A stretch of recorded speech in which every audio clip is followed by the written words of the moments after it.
Assalamualaikum warahmatullahi wabarakatuh. Alhamdulillahilladzi hadana li hadza wa ma kunna linahtadiya laula an hadanallah. Asyhadu an la ilaha illallah wahdahu la syarika lah wa asyhadu anna sayyidana Muhammadan abduhu wa rasuluh. Allahumma salli wa sallim wa barik ala sayyidina Muhammadin wa ala alihi wa sahbihi wa man tabi'ahu ila yaumiddin.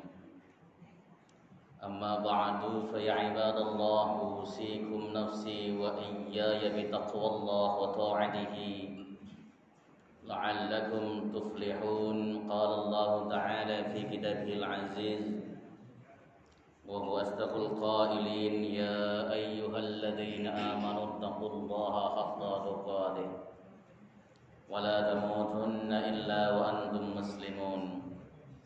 Alhamdulillah, syukur tak terhingga mari senantiasa kita panjatkan kehadirat Allah Subhanahu wa taala yang telah memberikan kita nikmatul iman wal islam wa sihhatil badan, sehingga kita semuanya bisa berkumpul melaksanakan ibadah salat subuh berjamaah, disambung dengan berhalaqah bersama dalam rangka membahas agamanya Allah Subhanahu wa taala.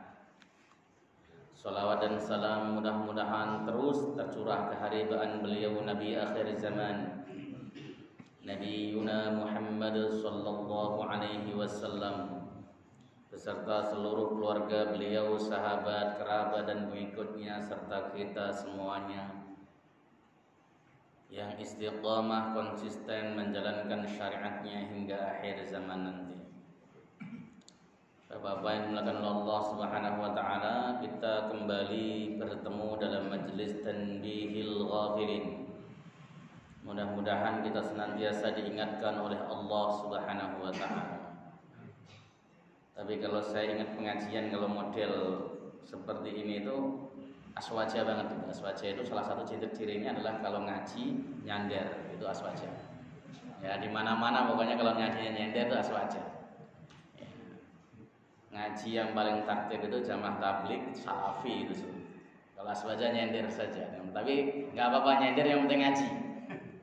Ya, gitu kan. Itu salah satu dari kenikmatan aswaja itu ngajinya nyender. Alhamdulillah ya, menikmati hidup sambil ngaji, sambil menikmati segala hal lah, insyaallah. Ini semuanya juga tidak lepas dari kudrat iradat Allah Subhanahu wa taala. Kita bisa sampai di sini, kita masih hadir dalam keadaan sehat, semuanya juga atas kudrat iradat Allah Subhanahu wa taala. Kita akan membahas bab tentang tanda-tanda taubat seseorang diterima oleh Allah Subhanahu wa taala. Jadi apa sih tanda bukti bahwa yang tampak di fisik apabila seseorang taubatnya diterima oleh Allah Subhanahu wa taala? Karena bisa jadi kita mengaku sebagai orang yang bertaubat, tetapi ternyata taubat kita tidak diterima oleh Allah Subhanahu wa taala. Karena bisa jadi lisan kita bertaubat, tapi batin kita belum menerima. Itu loh. Apalagi yang terkait dengan dosa hakul adami, dosa yang berkaitan dengan manusia. Kalau dosa yang berkaitan dengan Allah Subhanahu wa taala, taubatnya gampang, tinggal istighfar, mohon ampun yang benar, selesai. Allah Maha Pengampun, Allah itu penyayang sama kita, gampang. Yang susah itu taubat yang berkaitan dengan manusia. Karena harus istihlal, minta halal. Kalau tidak dihalalkan, ya dia harus banyak memintakan ampun akan dosanya. Dosa berkaitan dengan manusia itu banyak, ghibah, ngomongin orang, dusta, nipu, terus apa lagi?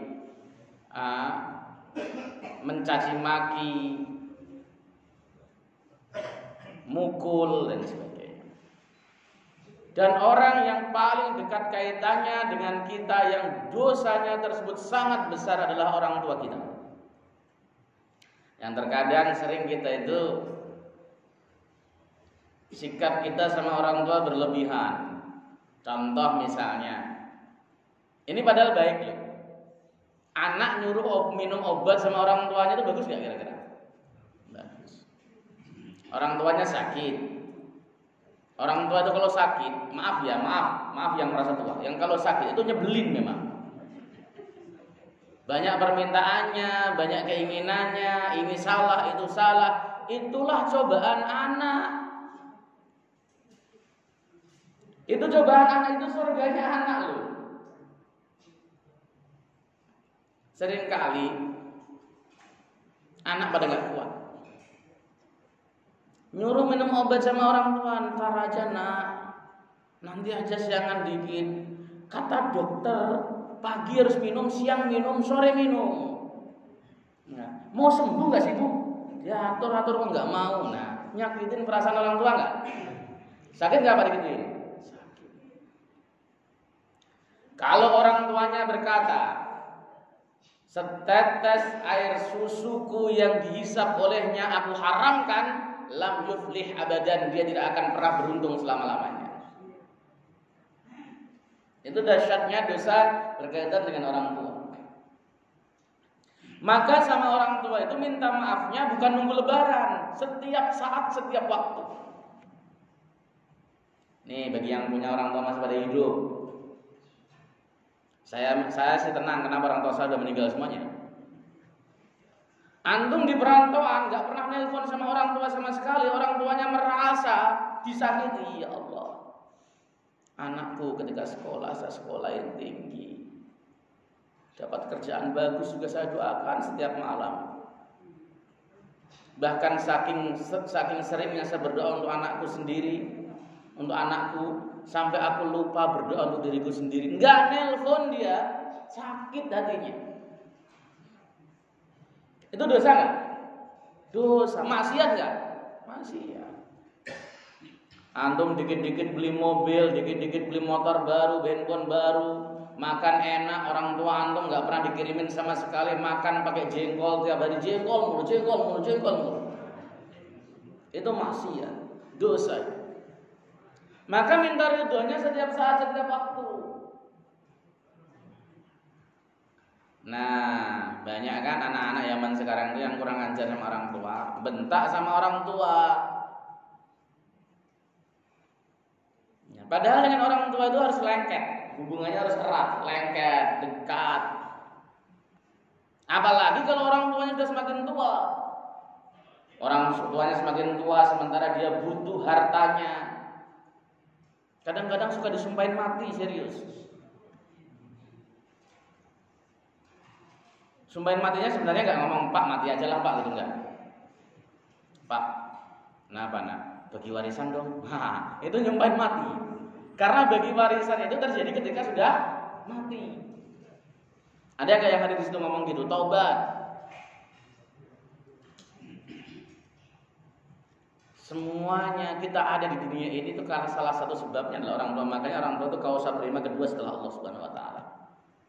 Ini dosa besar yang kaitan dengan manusia yang harus ditaubati setiap saat, setiap waktu.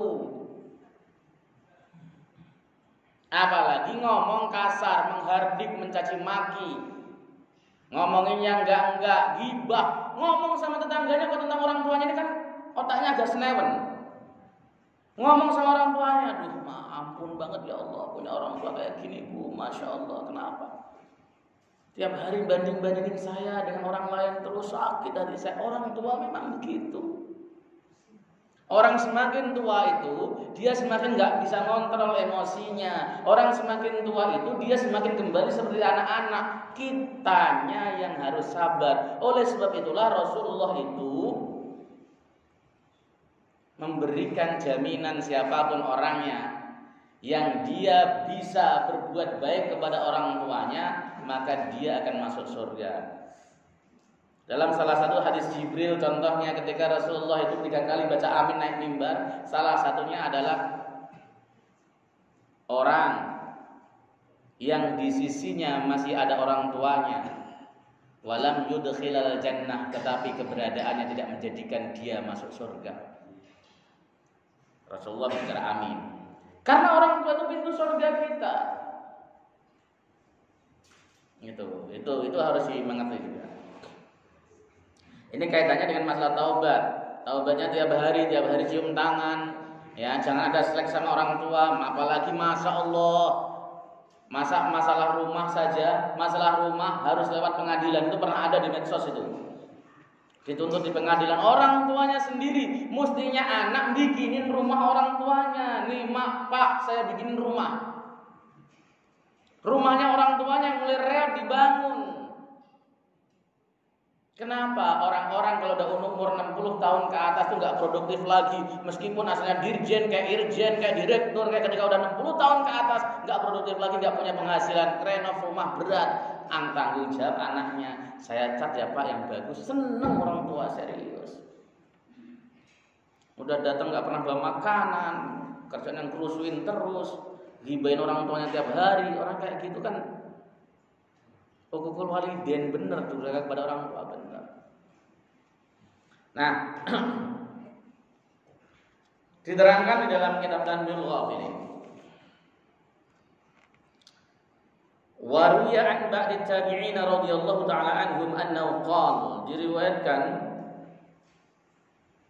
dari sebagian tabi'in sesungguhnya beliau berkata, innal mudhniba yadnubu fala yazalu nadiman mustaghfiran hatta yadkhulal jannah. Sesungguhnya pendosa yang dia berbuat dosa tapi dia terus-terus istighfar, menyesal sampai dia masuk surga. Ini menunjukkan bahwa tidak ada satupun manusia di dunia selain Rasulullah yang maksum, para rasul yang maksum, yang enggak punya dosa. Semua orang itu punya dosa. Bahkan di dalam kitab Hikam karangan Al-Imam Ibnu Athaillah As-Sakandariyah, beliau mengatakan, ya, jika kamu memohon kepada Allah Subhanahu wa taala nunggu hingga kamu bersih dari dosa, maka kamu tidak akan pernah memohon kepada Allah Subhanahu wa taala sama sekali. Kenapa? Karena kita tidak pernah bersih dari dosa. Enggak pernah. Maka kita itu pendosa, orang yang dosanya banyak.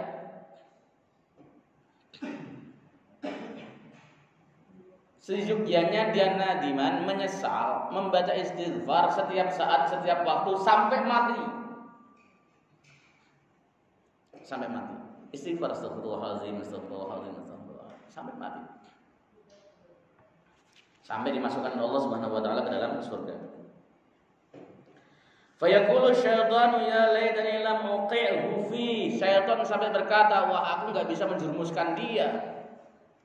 Kenapa? Karena dia selalu membentengi atau menghapus dosanya dengan taubat, menyesal, istighfar terus.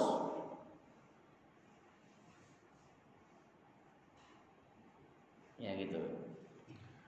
Wa qala ba'dul hukama, berkatalah sebagian ahli hikmah, innama tu'rafu taubatar rajuli fi arba'ati asya'a. Sesungguhnya diketahui taubatnya seseorang dalam 4 hal.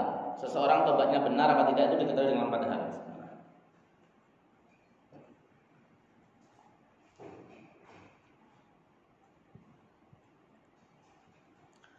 Saya kalau datang itu kenapa kok ngaji sampai suka minum? Kadang kalau sudah datang ngaji lupa makan, lupa minum dari rumah, Pak, udah kosongan aja gitu kan. Sampai di sini lapar rasanya itu. Makanya berharap cepat-cepat selesai biar cepat makan. Jadi intinya pengajian itu adalah makan bersama, ngaji itu bonus aslinya itu. Sama ya berarti ya. Ahadwa yang pertama, ayyumsika lisanahu minal fudul wal ghibati wal kadzib. Orang yang taubat dan taubatnya diterima itu, ciri pertamanya adalah menjaga lidahnya dari banyak ngomong yang tidak ada faidahnya. Orang yang taubatnya diterima itu menghindari ngerumpi yang tidak ada faedahnya. menghindari ngobrol yang nirfaedah. Bapak-bapak kalau ketemu bapak-bapak ngobrol lah, urusan apa saja yang penting manfaat. Boleh urusan dunia, boleh bisnis, boleh, yang penting manfaat. Fudul itu obrolan yang tidak manfaat. Enggak manfaat di dunia, enggak manfaat di akhirat. Bapak-bapak ketemu temannya ngobrol masalah bisnis dan sebagainya, tukar ide dan sebagainya, bagus, keren. Apalagi ngobrol urusan akhirat, apalagi ngobrol urusan agama, keren. Yang enggak keren itu gedablus. Ngobrol ngalor ngidul, enggak ada untungnya, enggak ada juntrungnya, apalagi ngobrol masalah politik. Yang bapak-bapak enggak bisa berbuat apa-apa sebenarnya, cuma ngobrolin doang. Itu serius. Kecuali bapak bisa menyampaikan ke anggota DPR, nah baru silahkan ngobrol. Ngobrol di warung kopi merasa paling pintar urusan masalah politik. No, saya itu paling nggak suka ngobrol masalah politik sampai hari ini juga. Kenapa? Karena bagi saya nggak punya keling untuk menyampaikan aspirasi saya. Kecuali yang berkaitan dengan masalah agama, kisi-kisi kalau agama itu, nggak kemudian masuk ke dalam politik praktis. Kisi-kisi, oh kisi-kisinya begini-begini, silakan. Tapi kalau kemudian masuk ke politik praktis, nggak suka saya. Ya. Kemudian apa? Al-ghibah.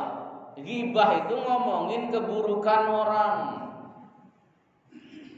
Tadi sudah saya jelaskan, ngomongin keburukan orang itu dosanya dosa hakul adami. Minta maaf, harus minta maaf, kecuali tidak bisa. Kita misalnya kalau minta maaf dipukulin orang, maka kita cukup istighfar kepada Allah dan memintakan ampun akan dosa orang yang bersangkutan. Ghibah itu dosa kecil. Dosa kecil. Kalau dilakukan tiap hari dia sudah dosa besar. Ghibah itu dosa kecil kecuali dalam dua hal. Yang pertama, yang dighibahi ulama. Ghibah ulama itu dosa besar. Anda boleh tidak sepakat dengan ulama, boleh nggak sepakat dalam pendapatnya, silahkan. Tapi Anda tidak boleh ghibahin. Di dunia ini, di Indonesia, ini saya ngomong terus terang, ini bukan politik. Saya melarang Anda untuk ghibah. Di Indonesia ini tidak ada satupun yang meragukan keulamaan Kiai Haji Ma'ruf Amin, karena dia adalah ketua Majelis Ulama Indonesia. Dia ulama dan betul-betul ulama. Semenjak jadi wapres, orang yang ngaji Iqra 4 saja ghibahin dia. Orang yang gak pernah ngaji dan gak tahu junturnya halal haram, ghibahin dia, ngomongin dan sebagainya. Kritik politik silahkan sampaikan dengan baik, jangan person. Saya pernah kan diskusi dengan seorang, itu kiai hebat, masa salaman sama sahabat dulu Sukmawati, salaman dan sebagainya. Nah, saya ngomongnya sederhana. Ketika ditanyakan, Yai Ma'ruf ketika salaman dengan dia pakai ilmu, antum ketika salaman nggak pakai ilmu. Kenapa? Karena ikhtilaf bainal madzhab, perbedaan 4 mazhab sudah di kepala beliau.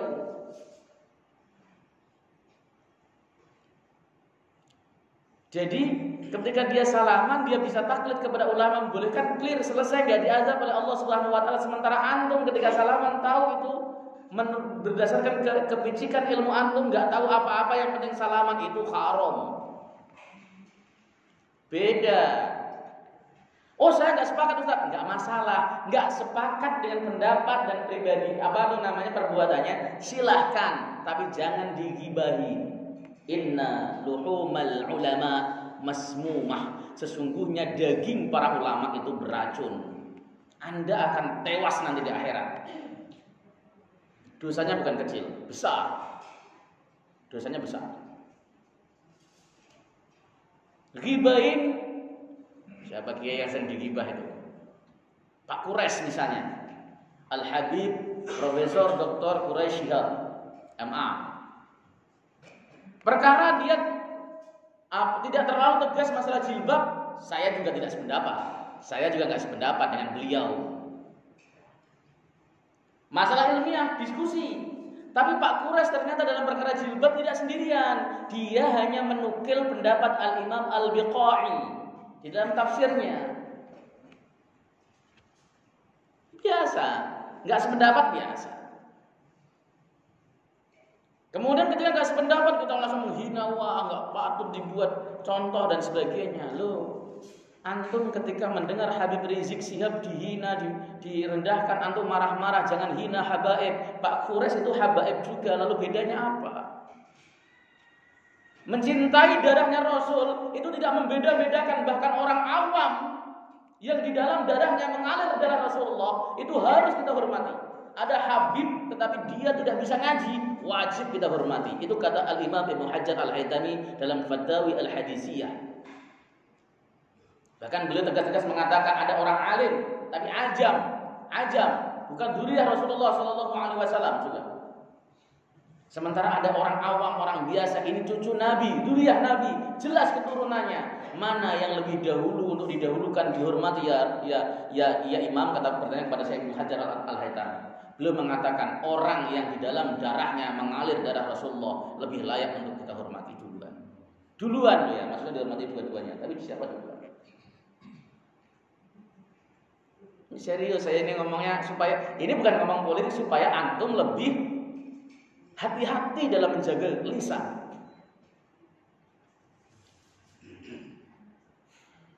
Ini sama Habib Lutfi juga pada suka ghibah. Habib apaan begitu lembek banget. Rasulullah itu sifatnya ada yang tegas, ada yang lembut, dan itu menurun ke cucu-cucunya. Gak ada yang bisa menurunin Rasulullah mi'ah bil mi'ah, 100% gak ada. Ada yang mengambil sifat lembutnya Rasulullah, Al-Imam Hasan bin Ali, lembut seperti Rasulullah, lembutnya Rasulullah. Ada yang tegas keras seperti Al-Imam Husain bin Ali. Itu biasa. Maka ghibah terhadap ulama bahaya. Ya. Yang nomor 2, ghibah sama orang hafal Quran. Ada orang hafal Quran jangan kemudian dighibahin. Orang hafalan Quran bagus-bagus begitu kok. Tujuannya bukan pengen dapat amplop doang, apaan kayak gitu, ngafalin apaan. Enggak boleh. Berani hadapi orangnya, tegur di depan mata. Enggak boleh. Itu serius. Ya. Jangan melakukan ghibah ya. Ini kalau kita kemudian ghibah sama ulama, lalu kemudian omongan kita diterima, lalu kemudian disebarkan, apalagi ghibahnya sekarang lewat media sosial. Lewat medsos, lewat berita-berita postingan yang nggak benar, jelek-jelekin sesuatu yang dipotong dan sebagainya. Terutama yang paling sering adalah Kiai Ma'ruf Amin. Tuntutannya di akhirat berat sudah. Kalau nggak percaya sama saya, tanya Ustadz antum, bagaimana gibahin ulama? Ada yang mengatakan dia ulama su, ukuran su dan tidaknya apa? Apakah Anda ukuran su-nya? Nggak bisa. Al-Quran dan Sunnah, saya lebih percaya para kiai dalam menafsirkan Al-Quran dan Sunnah daripada Anda. Harus begitu. Dulu zaman orang Khawarij yang ngomong begitu, ya. Saya lebih percaya saya akan beramal dengan Al-Quran dan Sunnah. Saya lebih percaya Imam Syafi'i dalam menafsirkan Quran dan Sunnah dibanding dengan tafsiran Anda. Jauh lah, baina sama wa sumur bor. Ini harus dimengerti. Ghibah itu dosa besar terhadap ulama. Karena darah para ulama, dagingnya ulama itu beracun. Wal kadzib dan dusta. Jadi orang yang taubatnya diterima, lisannya nggak gampang ghibah. Stop. Ada berita apapun sampai kepada ibu bapak, berhenti di handphone ibu, hapus. Kalau terus dibaca motor-motorin hati. Saya termasuk orang yang nggak pernah baca berita-berita kayak gitu. Di posting Ustadz nanya dan sebagainya nggak saya jawab, bodoh amat.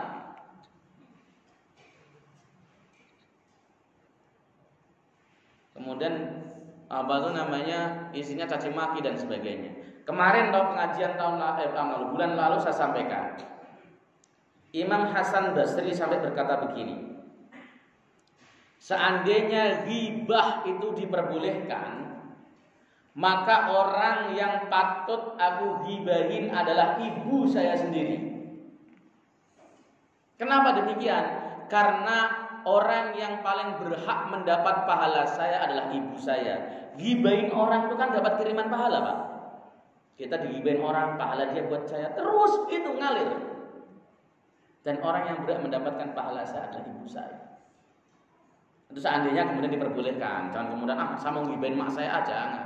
Dosa besar itu malah. Ibunya sendiri kalau sampai sakit hati luar biasa itu. Karena termasuk uququl walidain, durhaka sama orang tua masuknya. Wasani alla yara li ahadin fi qalbi hasadan wala aduwatan wala udwatan. Ya. Dan dia tidak melihat kepada seorang pun dalam hatinya hasud dan permusuhan. Enggak ada adawah di dalam dirinya. Lihat orang lain enggak ada hasud. Lihat tetangganya beli mobil baru, santai saja. Ya Allah, tetangga saya beli mobil baru, alhamdulillah. Kalau saya ada apa-apa nanti kan bisa nebeng. Itu orang yang pikirannya luas. Yang pikirannya sempit, itu juga paling hasil korupsi yang kayak gitu. Nggak mungkin lah dia penghasilannya berapa sih? Kan tahu pendapatan dia kecil, pendapatannya itu nggak masalah. Dia nggak tahu padahal dia dapat warisan. Dia nggak tahu bahwa dia habis dapat apa itu namanya pembagian warisan dari orang tuanya. Ya, jangan melihat orang lain dengan hasud. Hasud itu adalah tamaniza wal ni'mah an ghairihi. Jadi berharap hilangnya nikmat dari orang lain itu namanya hasud. Mudah-mudahan aja mobilnya masuk got atau dicolong orang, nabrak kayak seneng. Begitu masuk got, wah, alhamdulillah. Tapi pura-pura sedih. Kenapa Bu? Ya Allah, mobil baru lecet, masya Allah dan sebagainya. Untuk hasud. Tapi kalau ghibtoh itu boleh. Ghibtoh itu begini. Tetangga punya mobil baru. Ya Allah, mobilnya bagus banget ya Allah. Mudah-mudahan saya pun bisa beli seperti itu. Itu boleh, itu namanya ghibtoh. Ghibtoh itu boleh ya. Subhanallah, motornya keren banget. Saya motornya kok jelek gini, mudah-mudahan Allah kasih rezeki saya bisa beli seperti itu. Itu ghibtoh, boleh. Yang enggak boleh itu hasud. Memandang orang kalau kemudian kita mengaku bahwa orang tersebut saudara kita, saudara mukmin kita, pandang dengan kasih sayang. Dilihatnya dengan husnuzon. Makanya Nabi mengatakan hasinu dzannakum bil mu'minin. Husnuzonlah kalian kepada orang-orang mukmin. Sama orang mukmin jangan banyak suudzon. Nah, tanda tobat kedua, enggak gampang melihat orang itu dengan hasud ataupun dengan permusuhan. Kita saat ini masya Allah Pak, kita itu terkotak-kotak sekali dengan kelompok-kelompok. Ya. Jadi kadangkala kita melihat tampilan seseorang saja sudah bisa mengukur, wah dia itu teman saya atau semanhaj dengan saya atau sealiran dengan saya, begitu kan. Kalau bapak yang enggak berjenggot berarti bukan semanhaj dengan saya, bukan sealiran. Boro-boro cium kanan, pipi kanan, cium pipi kiri enggak ada, nyapa aja enggak kadang-kadang. Kenapa? Wajahnya saja bid'ah. Wajah saja ada bid'ah. Tapi kalau kemudian ada yang manjain kumis dan sebagainya, ini bukan muslim, ini manjain kumis ini bukan ciri orang muslim, Yahudi nih. Begitu. Itu serius. Jangan begitu. Mandang muslim itu selagi dia muslim belum ada perkara yang membatalkan keislamannya, dia itu masih saudara kita di dalam Islam. Begitu. Cara mandangnya begitu. Jadi jangan mau dikotak-kotakan. Jangan kemudian dikotak-kotakan tuh.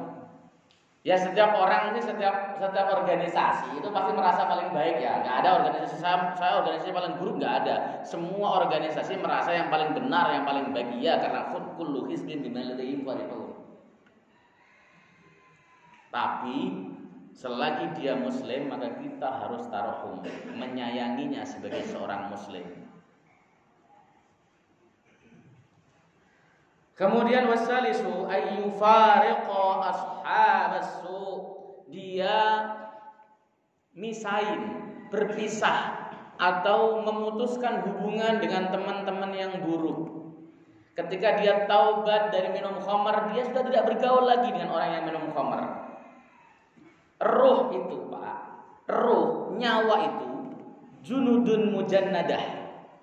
Dia itu berkelompok-kelompok ruh itu. Dan kelompok-kelompoknya itu sesuai dengan komunitasnya. Rohnya orang soleh akan senang kalau kumpul sama orang soleh. Rohnya penjudi kumpul dengan penjudi. Rohnya ulama senang kumpul dengan ulama. Rohnya pemabuk kumpul dengan pemabuk. Nggak ada sejarahnya orang yang pemabuk senang kumpul sama ulama, nggak ada. Nggak ada sejarahnya penjudi senang kumpul dengan para penghafal Quran, nggak ada. Roh kita itu junudun mujannadah. Maka kemudian ketika kemudian kita bergaul dengan komunitas, itu menunjukkan kualitas roh kita. Bapak kok kalau ada undangan pengajian nggak pernah datang, berarti rohnya bukan komunitasnya itu. Nggak mungkin burung belibis ya bergaul dengan burung jalak, itu nggak mungkin. Nggak mungkin burung jalak bergaul dengan burung bango, itu nggak mungkin. Mereka berkelompok-kelompok. Burung gagak sama burung hantu nggak mungkin. Junudun mujannadah ini serius. Jadi kita bisa melihat kualitas ruh kita itu. Kalau kemudian ada acara saudara-saudara sekalian, besok malam di Masjid Al-Manar ada pengajian, antum nggak datang, antum lebih suka nonton, itulah kualitas ruh antum. Junudun mujannadah. Memang berkelompok sesuai dengan kelompoknya. Mau datang tuh, di sana paling bengong dengerin orang ngaji, ceramah, alah, bosen telinga saya. Nah, junudun mujannadah. Tapi kalau memang rohnya itu rohnya ulama, roh kita itu kan diciptakan bareng, Pak. Kita di alam roh itu bareng, semuanya bareng di alam roh, dan itu berkelompok-kelompok. Kata junudun mujannadah itu ada dalam Al-Quran loh. Berkelompok-kelompok. Ketika kemudian kita diutus di bumi ini membawa takdir kita, itu berkelompok-kelompok juga. Ibu-ibu yang suka kerumpi akan kelompok sama yang tukang kerumpi, nggak gitu terus. Gak mungkin ada ibu-ibu yang pendiam solehah suka kerumpi, gak mungkin. Kecuali dia memang rohnya juga roh kerumpi, meskipun penikmat. Begitu ya Bu? Iya, sama. Bapak-bapak juga sama. Kalau pas ada Liga Champion, bapak lebih suka nonton Liga Champion adu penalti dibanding dengan sholat subuh berjamaah, berarti memang rohnya ke sono. Cobaan paling besar iman seseorang itu kan Liga Champion adu penalti, masjid kosong gitu. Ya, kalau Liga Championnya nggak adu penalti, masjid penuh. Orang sholat di masjid. Saya kalau pas lagi dulu di Bekasi, kalau mau berangkat ke Jakarta dulu kan sholat subuh imam saja udah pakai baju kerja, pakai celana, pakai kemeja. Kalau pas lagi nanya, kok jamaah penuh? Ada Liga Champion ya Pak? Iya, Liga Champion final. Pokoknya kalau ada Liga Champion subuh penuh. Giliran sepi, kok Liga Champion sepi Pak? Aduh penalti Ustaz, aduh penalti, pantesan nungguin sampai subuh. Ayo Pak, roh kita diasah supaya junudun mujannadah ngelompok sesuai dengan komunitasnya. Berkelompok. Maka ketika kemudian seseorang taubat, dia akan berkelompok lagi dengan orang-orang baik dan berpisah dengan teman-teman buruknya, nggak kerasan lagi. Kenapa? Karena dia betul-betul sudah taubat.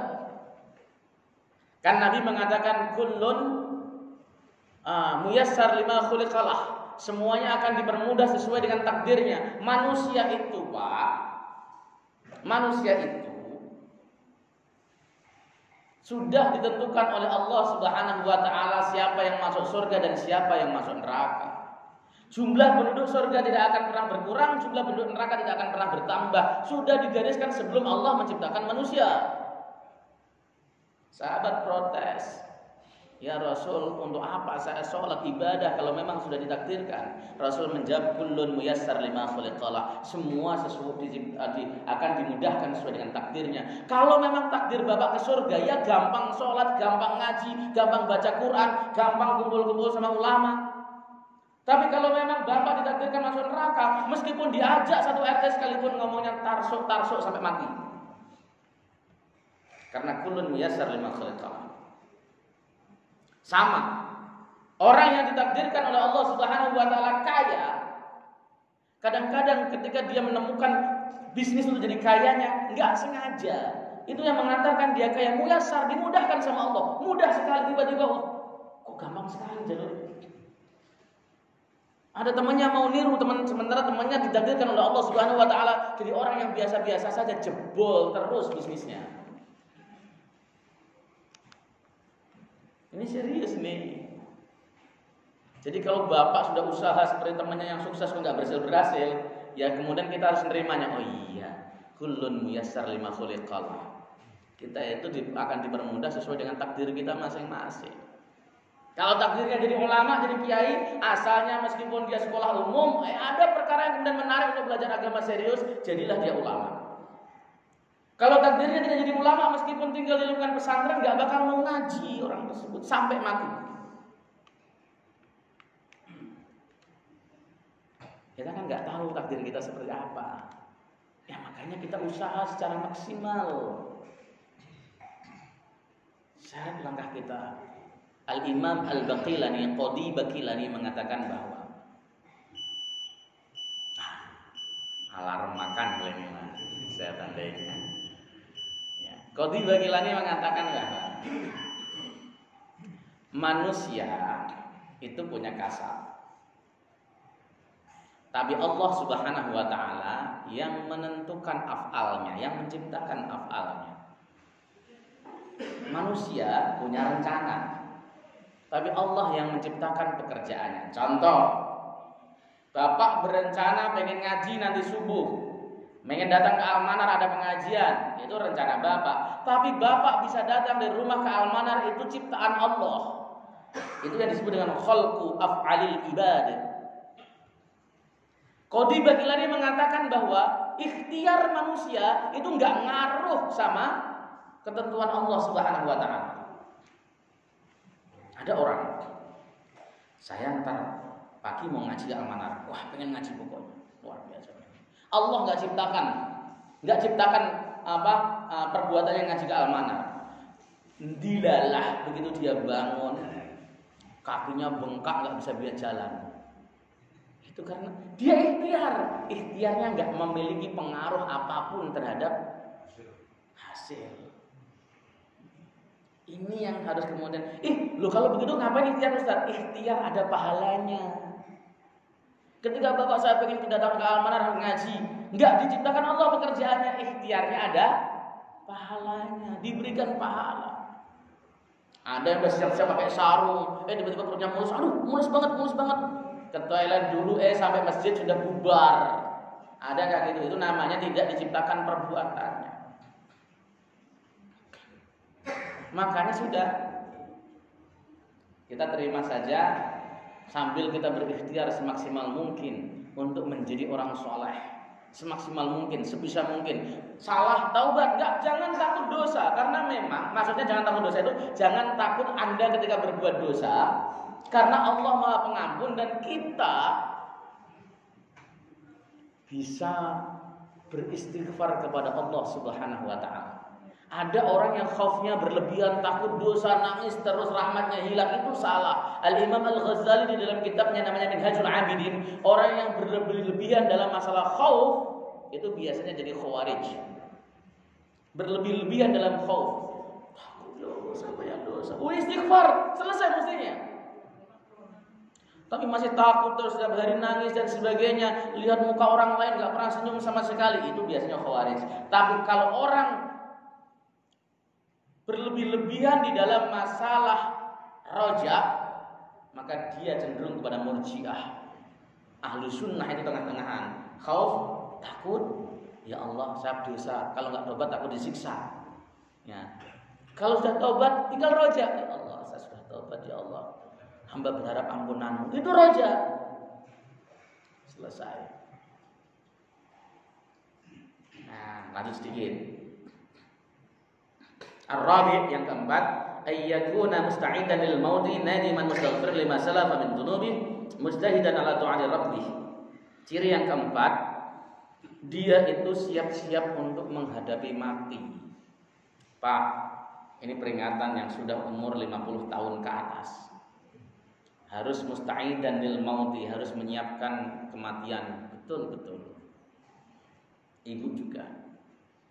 Jangan merasa bahwa saya kelihatannya nggak ada perasaan, nggak ada gula, nggak ada apa, sehat saya mah. Sama segitu, jangan pernah merasa begitu. Istiqdad. Apakah yang muda tidak perlu istiqdad? Perlu. Tapi yang tua-tua lebih perlu lagi. Makanya orang yang tua-tua itu lebih intens dalam mendekatkan diri kepada Allah. Salatnya, zikirnya, taubatnya, tasbihnya yang dipipil, yang diputar bukan ya rozak lagi ya, tapi astagfirullah. Karena kalau masih muda, ya rozak, pengen minta rezeki yang banyak. Udah tua, sabar. Tapi memang begitu sih. Nabi itu menegaskan manusia itu di dalam hadis Sahih Bukhari. Manusia itu ketika bertambah umurnya, ketika bertambah tua, maka bertambah pula dua hal. Yang pertama hubbud dunya, cinta dunia. Yang kedua adalah tulul umur, ya, panjang umur. Semakin tua, orang itu rata-rata semakin hubbud dunya. Kalau nggak punya duit pusing, pusing. Makin tua makin pusing. Makanya ada orang tua mikirin, saya bisnis apa ya udah Pak, orang tua itu nggak usah bisnis, mikirnya nggak jangan bisnis terus, mikirin urusan akhirat yang penting bisa makan. Kembalinya saya nanti bagaimana, itu orang tua. Yang kedua, tulul umur, pengen umur panjang. Orang yang sudah 70 tahun sekalipun kalau ketemu ustadz misalnya pasti minta, Ustadz mohon doakan ya mudah-mudahan saya umur panjang. 70 tahun Pak. Ya. Ada nggak bapak-bapak yang ketika yang sudah tua ini udah 60-70 kalau ketemu orang ngomong, Ustadz mudah-mudahan saya husnul khotimah ya Ustadz. Jarang. Ustadz doakan mudah-mudahan saya husnul khotimah. Nggak ada yang siap. Ya, rata-rata Ustadz doakan saya umur panjang ya. Kenapa? Masih pengen makan jengkol.